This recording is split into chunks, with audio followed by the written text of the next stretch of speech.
Ratusan orang yang berkumpul di depan gedung DPR dan KPU dalam aksi demonstrasi 3 hari berturut-turut menggambarkan suasana politik yang biasa-biasa saja, tidak ada situasi yang memanas selama demonstrasi, itu pun aksi tersebut tidak mendapat reaksi yang signifikan dari kalangan masyarakat di berbagai pelosok Nusantara.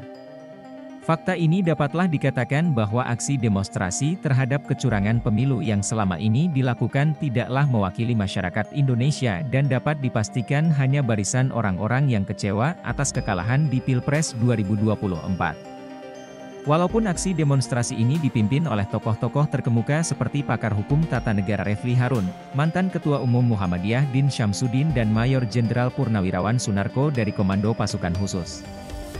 Massa tersebut menuntut transparansi dan keadilan dalam hasil pemilu yang mereka klaim curang, juga tidak mendapat sambutan hangat dari masyarakat Indonesia. Perlu diketahui, kalau toh masyarakat mengklaim pemilu 2024 curang, pastilah aksi demonstrasi yang dilakukan oleh para tokoh-tokoh tersebut akan mendapat sambutan dan reaksi keras dari masyarakat.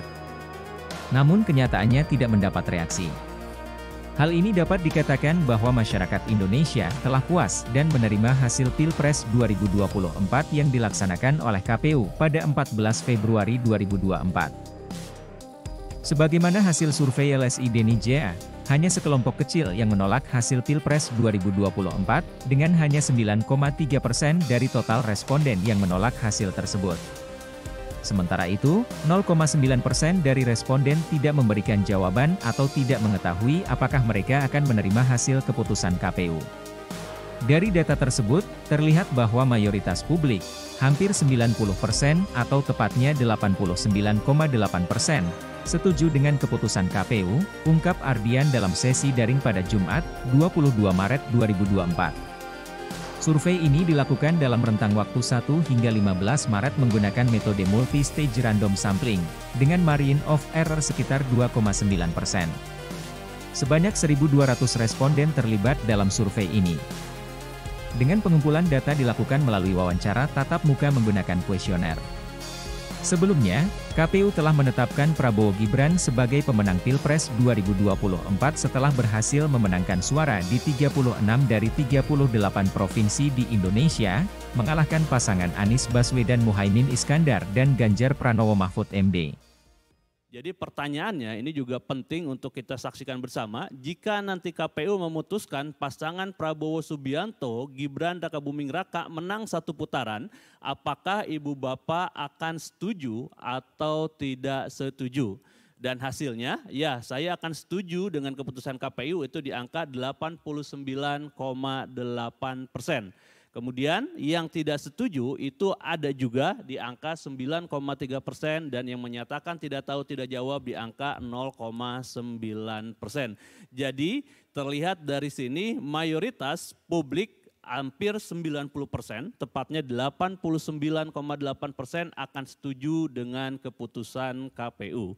Jadi meskipun ada suara-suara yang tidak percaya, kemudian juga akan melakukan langkah hukum dan sebagainya, tentu itu kita hargain. Tetapi kalau kita lihat daripada persepsi publik, memang ada sekitar hampir 10%, 9,3 yang tidak percaya atau tidak setuju dengan keputusan KPU, tetapi ada yang lebih besar, hampir 90%, 89,8% dia akan setuju dengan keputusan KPU.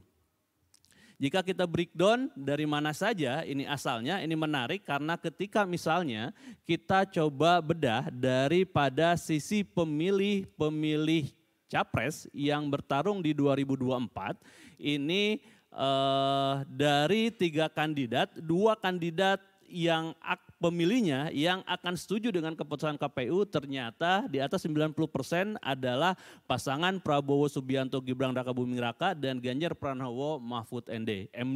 Kita bisa lihat angkanya, yang paling tinggi yang pemilih Prabowo yang paling tinggi setuju dengan keputusan KPU 93,8%, tapi ternyata di angka urutan kedua tidak berbeda jauh, ini ternyata pemilih Ganjar Pranowo Mahfud MD juga akan setuju dengan keputusan KPU di angka 90,5%.